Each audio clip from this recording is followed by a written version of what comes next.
The night I found the girl buried alive under the willow tree was the night I stopped believing silence could protect anyone. That's how this story begins. Not with a gentle memory, not with a warm porch light or a summer laugh, but with dirt under my fingernails and a scream I never forgot. I was 16 years old, and up until that night I thought the worst things in life were the ones people talked about. But I learned something real quick. The things whispered, the things hidden, those are the dangers that grow roots. Even now, after all these years, I can still taste the cold air from that night. My breath felt like smoke, my heart pounding so loud it drowned out the wind. And sometimes, when this house gets too quiet, I swear I can still hear that soft scratching under the earth, like memory itself is trying to claw its way back up. But before I take you into that darkness, let me tell you what led me there. Because nothing that night happened by accident. Everything. Every step, every voice, every shadow. It all started with a message I wasn't supposed to hear. I should warn you, though, this story is not just about a girl or a grave or a whispering tree. It's about a truth buried deeper than the body I found. A truth that changed the way I look at every closed door, every quiet room, every silence that feels too peaceful. Because peace in my life has always come with a price. Now, before I take you further, if stories like this pull you in, if you find yourself leaning closer, wondering what waits in the next memory, go ahead and support the channel. Like it, share it, and subscribe so you never miss the next time I pull back one of these old, heavy curtains from my past. It helps more than you might think. Now let me take you back. It started on a late autumn evening. Not the kind where leaves dance in the air all soft and pretty. No, this was the kind where the wind comes low and steady like it's warning you to turn around. The sun had dipped behind the hills earlier than usual, and the whole sky looked bruised, like something up there had been fighting. I was walking home from my weekend job at Miller's store. A quiet little place where the dust on the canned beans was older than most customers. I remember closing up, tying my scarf tight, and stepping onto the old gravel road. The air felt heavier than normal, like the night hadn't decided what it was yet. A normal evening or a storm. About halfway home, I heard something strange. At first it sounded like whine through branches, but then it settled steadier, softer, almost like someone humming. I stopped walking. I remember the exact moment. My breath froze and the humming continued, floating out from the woods to my left. You ever hear something that doesn't sound wrong at first but still feels wrong? That was it. Curiosity has always been my sharpest knife and my deepest wound. So I stepped closer. And the closer I got, the less it sounded like humming and more like a lullaby. A soft, trembling lullaby. A little girl's voice. Now let me make this clear. There were no houses in that direction. No families. No children. Just old forest leading all the way down to the river. Still, that voice was there, weaving between the branches. So I followed it. The trees swallowed the moonlight, turning everything into a maze of silhouettes. I used my hands to feel along the rough tree bark, the cold biting at my cheeks. The lullaby grew louder, then stopped, then continued. Farther ahead, like a child was drifting through the woods while singing to herself. But the chill that crept down my neck wasn't from fear. It was from recognition. I'd heard that lullaby before. My father used to hum it. Not often, but sometimes, usually when he thought nobody was listening. My mother hated it. She used to turn stiff whenever she caught a note of it. Once I saw her close her eyes, clench her fists and whisper, "Not that song. Not ever again." But that night, deep in the forest, a little girl was singing it like it belonged to her. Like she was born with it in her bones. So I kept going. The ground dipped downward until the land opened into a small clearing. That's when I saw it, the old willow tree. Its long branches swayed like thin arms brushing the ground. I'd walked this forest 100 times, but somehow I'd never noticed that tree before. It shouldn't have been there. Not in this part of the woods. But there it stood, tall and trembling like it had been waiting. The singing had stopped. What I heard next should not have been possible.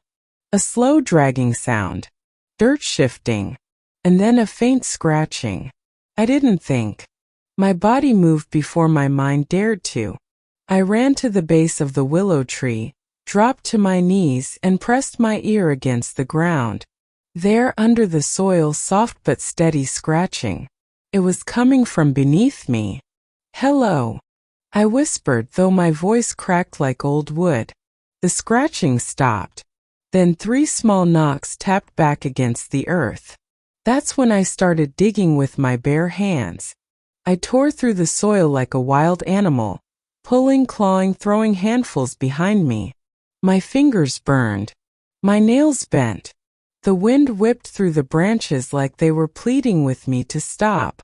But I kept digging, until my hand hit wood. A small wooden box.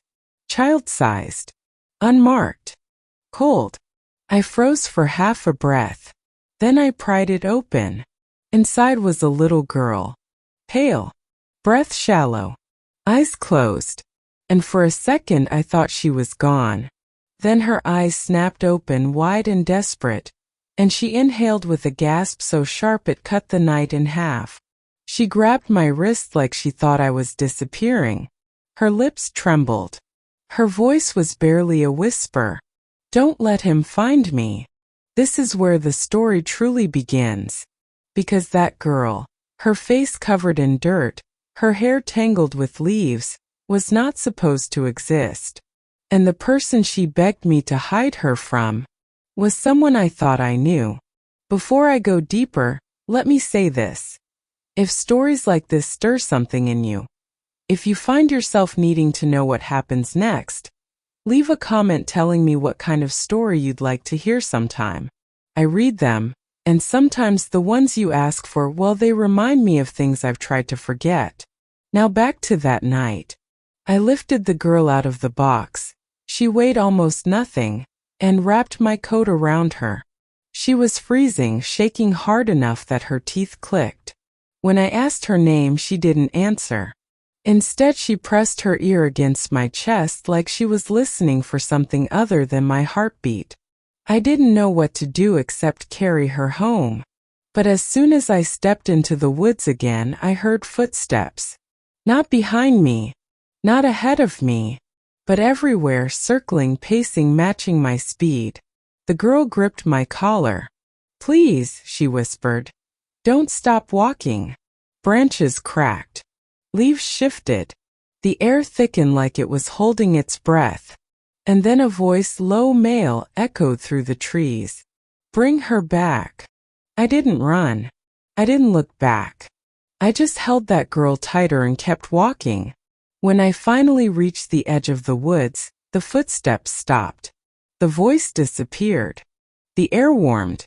But the girl, she leaned close to my ear and whispered, "He'll come for you too." And she was right. I didn't know it then, but carrying that girl out of the woods was like picking up a thread from a web I couldn't see. And once you pull a thread in a web that old, that wide, everything begins to tremble. The girl clung to me the whole walk home, trembling so badly that I could feel her teeth chatter through my coat. I kept whispering that she was safe now, that nobody was going to hurt her. But every time I said the word safe, she flinched like it was a lie. And the truth is, I wasn't sure it wasn't, because I kept remembering that voice in the woods, the way it didn't sound like it came from a path or a direction or even a distance. It sounded like it came from the trees themselves. Like the forest had lungs and a throat and anger of its own. But I pushed the thought aside and kept walking. I could feel her heart racing against my shoulder, too fast, too small, like a bird trapped under a hand. I brought her through the back porch, careful not to make noise. My parents were light sleepers, And I wasn't ready to answer questions I didn't have answers to. The house was quiet, the kind of quiet that feels thick, heavy, like it's listening. I set the girl on the couch and lit the small oil lamp. She blinked at the light, shrinking back, as if it reminded her of something painful. She didn't speak, just stared at the room like she'd never seen a home before. And maybe she hadn't. At least not one she wanted to remember. I sat beside her, trying to soften my voice. You're safe here. Nobody's going to take you anywhere. Her eyes flicked to me, wide and glassy. You don't know him, she whispered. I leaned closer. Who? She hesitated, then her voice dropped lower. The one who sings without moving his mouth. I felt the air go still, like the whole room was holding its breath. What do you mean? I asked. She pressed her hands over her ears. He sings inside your bones.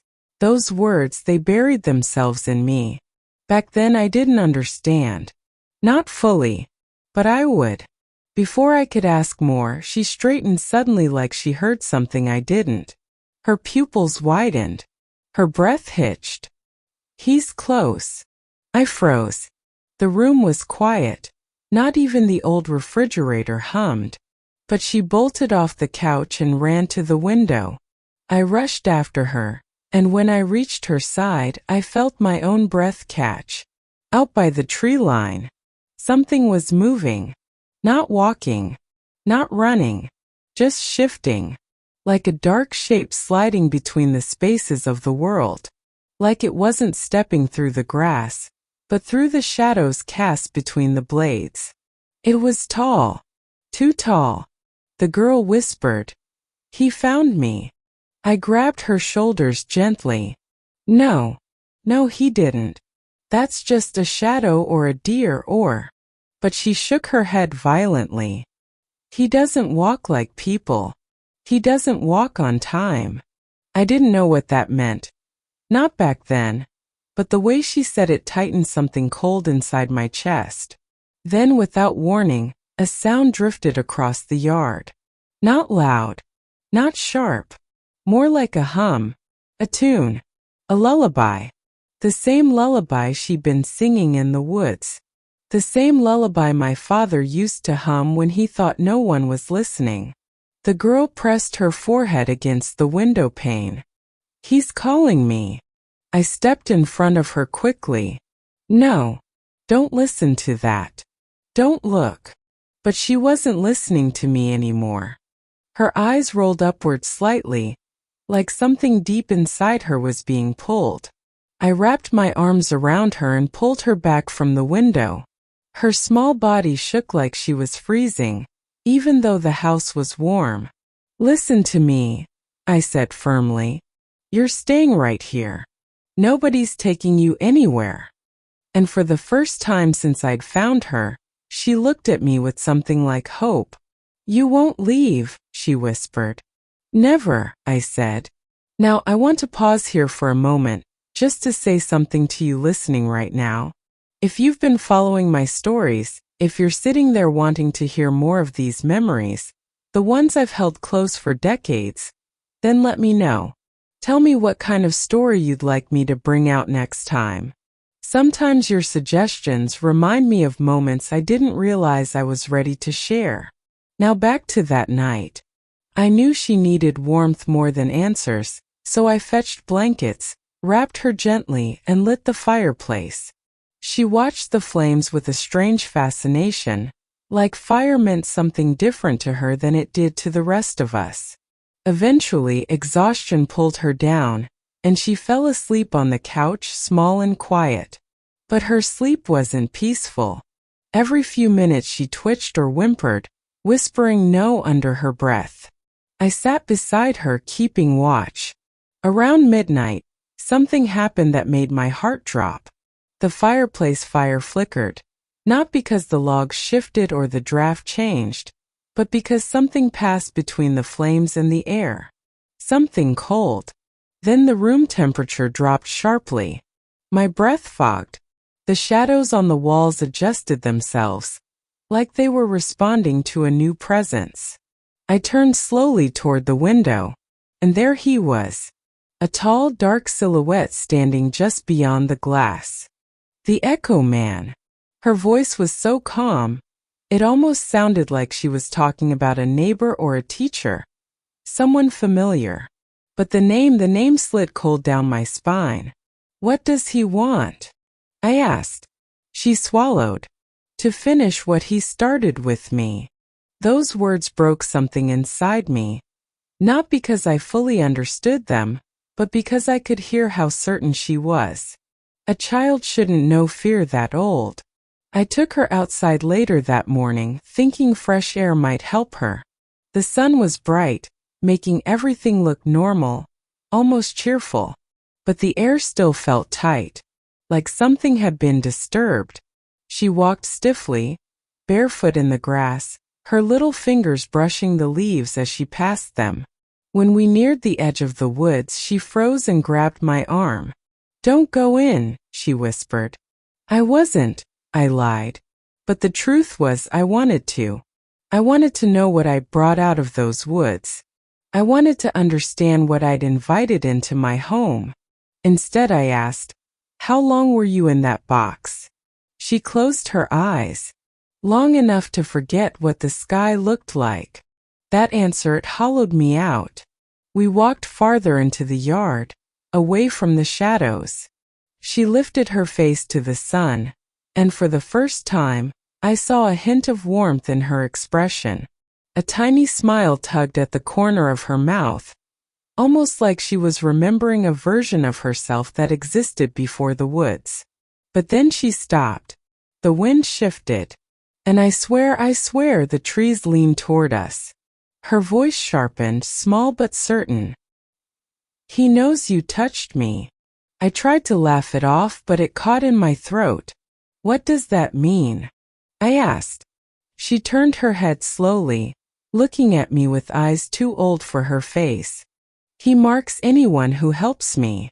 And for the first time since I'd met her, I believed her. We went inside, and that's when things got worse.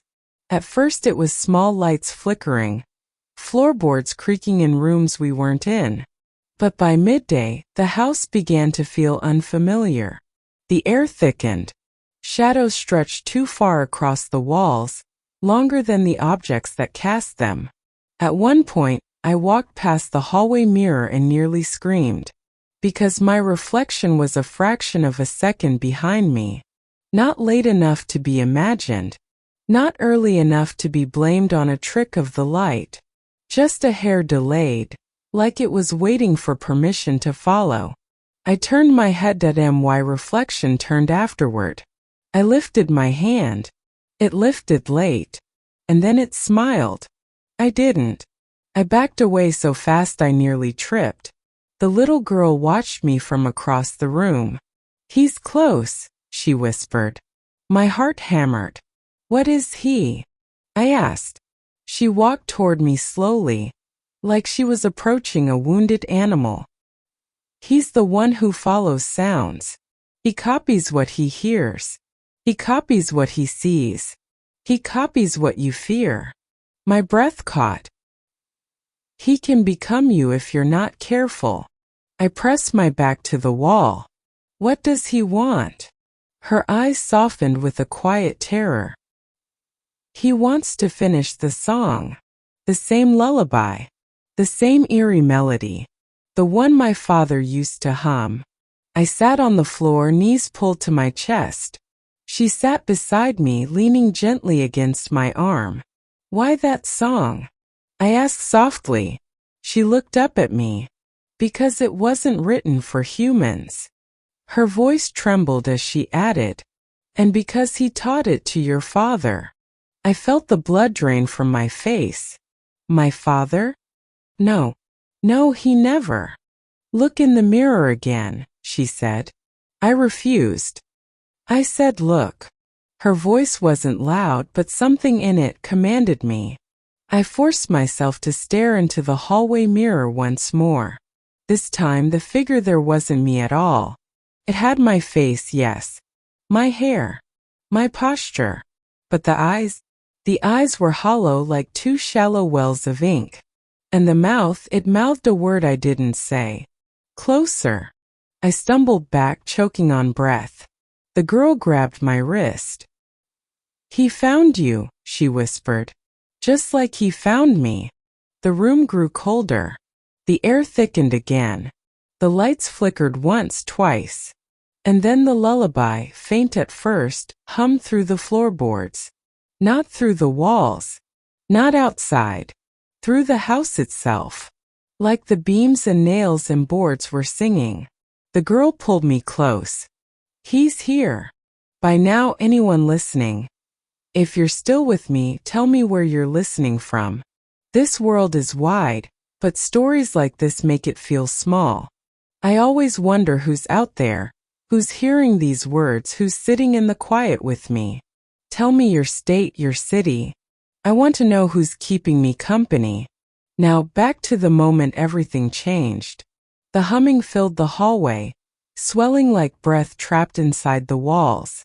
The girl covered her ears. Don't listen, she whispered. He uses sound to enter you. I grabbed her shoulders. What do we do? Her answer was soft, broken. Hide. I dragged her into the pantry, the only space without a mirror, and shut the door behind us. The dark felt safer than the light. Somehow, in that moment, it made sense. We crouched low, listening. The floor creaked. Slow steps. Measured. Wrong. Not walking in rhythm with anything living. Is he looking for you? I whispered. No, she said. My chest tightened. Then who? She swallowed hard. You. I felt sick. Outside, a soft tap echoed along the wall, like fingers tracing the wood. Tap, tap, tap. The girl shivered. He listens for breath, she whispered. I held mine. The tapping stopped. Then, a whisper came from the other side of the door. A whisper in my own voice. Let me in. My heart froze. The repeated same tone, same pitch. Let me in. But the girl shook her head fiercely. That isn't you. That's him practicing. Practicing. Like a mockingbird. Learning your voice. Preparing to become you. The doorknob rattled. I grabbed her hand, and then the whisper changed. It deepened, shifted, turned into a voice I recognized but had prayed never to hear again. My father's. Open the door, sweetheart. Every hair on my body stood straight. My father had been dead for years. But the voice outside, it was perfect. Warm. Familiar. Wrong. The girl leaned close to my ear and whispered. He used your father's voice to call me too. The doorknob twisted harder now. The wood strained. The pantry door pulsed under the pressure of something inhuman pressing its weight against it. And then, the humming stopped. The house fell quiet. Completely unnaturally quiet. The girl took a shaky breath. He's changing shape, she whispered. Deciding who he wants to be. The silence deepened. Then a soft whisper slithered under the door frame. Let me be you. My blood turned ice. I knew then with a clarity that tore through me that this wasn't about the girl anymore. He wanted me. The moment I understood that, something inside me shifted. Fear didn't leave me, no fear held on tighter, but underneath it, something harder began to grow. A weight, a resolve, a strange sense that this Echo Man hadn't come into my life by accident. The girl squeezed my hand, her fingers icy and desperate. He won't stop until he knows your voice, she whispered. Once he learns it, you can't tell where you end and he begins. That terrified me more than anything that had happened so far. The idea of losing myself, not dying but becoming unrecognizable. It clawed at the deepest part of me. I whispered back. What did he want from you? Her eyes filled with tears. He wanted to wear me. Those 3 words shattered the last bit of distance between my fear and reality. Outside the pantry, the floorboards creaked, slowly, methodically, as if he was pacing, studying, waiting for the right moment to practice my voice again. But this time, instead of speaking, he scraped something across the floor. A long, dragging motion like a finger or a nail or a stick being drawn through dust. The girl pressed her forehead against her knees.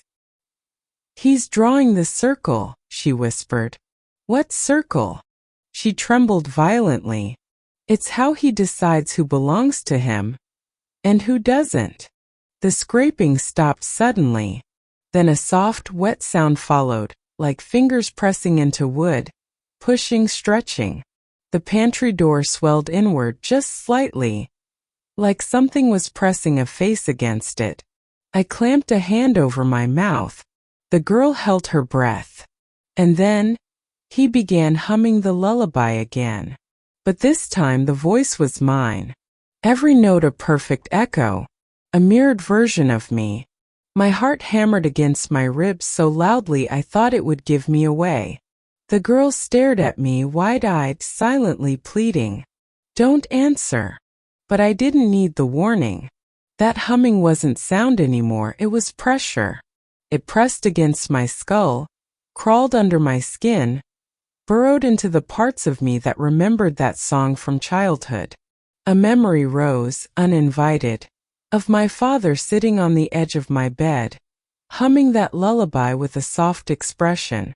But now, in the dark of the pantry, I couldn't tell if that memory was real or planted. Finally, the humming stopped. Silence returned.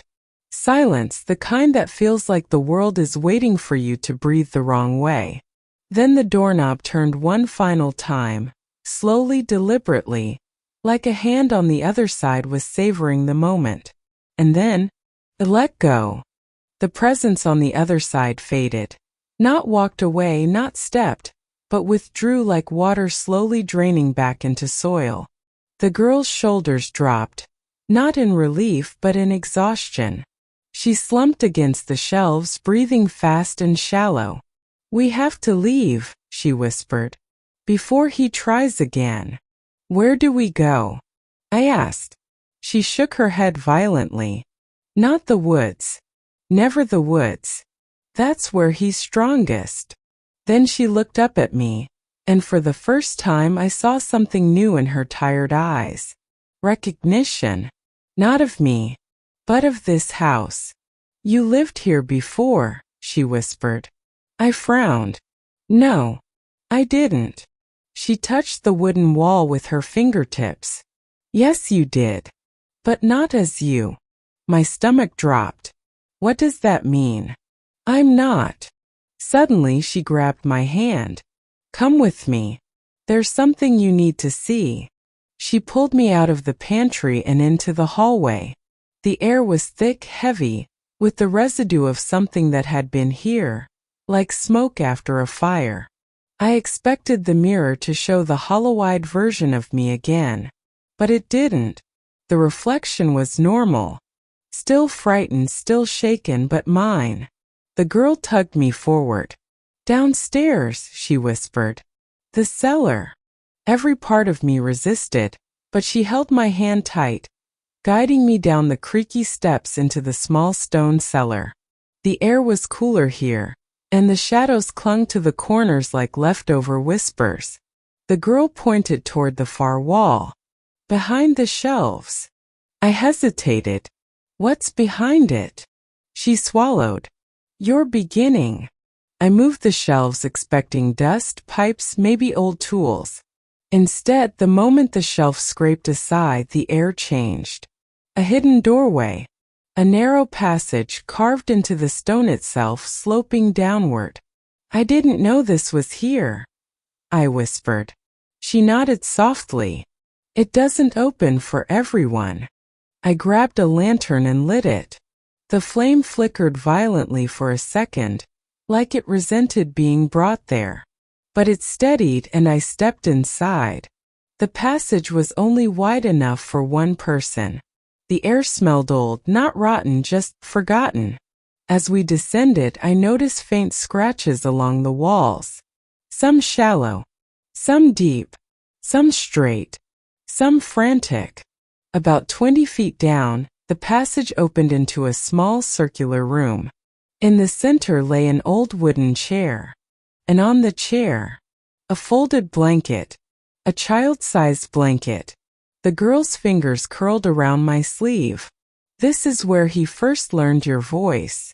I stared at the blanket, faded, frayed, familiar in a way that made my skin prickle. "What are you saying?" I whispered. She walked to the chair, touched the worn fabric, and said, "You weren't the first child he wanted." She paused. "You were the first he marked." I felt dizzy. "My parents never." "They didn't know," she said. "He hides in sound, in lullabies, in houses that have listened too long." She moved closer to me.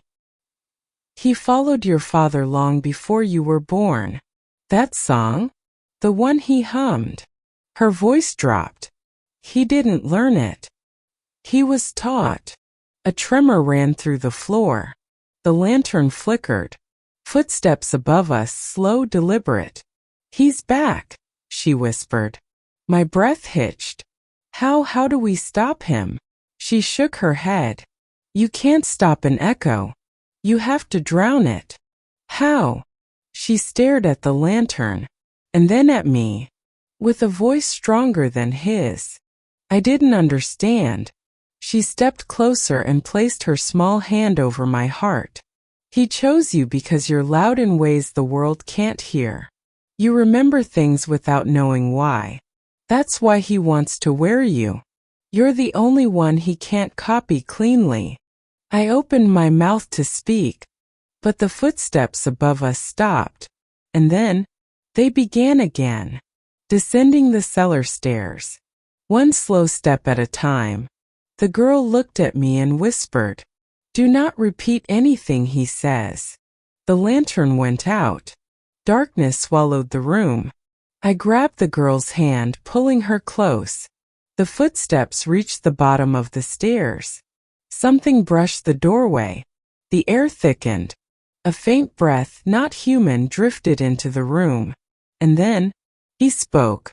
Not in my voice, not in my father's, but in something older, something layered, like multiple people speaking at once, slightly out of sync. "My turn." The girl squeezed my hand so tight I thought she'd break it. "Close your eyes," she whispered. I did. In the blackness behind my eyelids, something began to form. A shape, a memory, a voice I'd forgotten. A woman's voice. My mother's. Singing. Not the lullaby. A different song. One I hadn't heard since childhood. One she stopped singing when my father died. A song he hated. The girl whispered, "That's your shield. Sing it." "I can't," I whispered, trembling. "I don't know the words." "Yes," she said. "You do." Behind my closed eyes, the memory sharpened. My mother sitting by the window, sunlight on her face, humming a melody that never felt dangerous, never felt wrong. A song that made shadows shrink. I opened my mouth, hesitating, and the echo man laughed. It wasn't loud. It wasn't sharp, but it slid under my skin. "Sing," he mocked, using my voice. "Sing for me." The girl's nails dug into my hand. "He wants you to echo him. Don't." I ignored the echo man, focused on the memory. Then, trembling, I began to sing. The first notes cracked. The second shook. But the third came from someplace deep, a place he didn't own. The room trembled. The air changed. My voice wavered but grew stronger with each breath. And then he screamed, not like a man, not like anything alive. A shrill, scraping howl that filled the walls, the earth, the passage. My voice grew louder.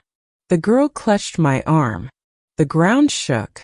Then the scream cut off. Silence.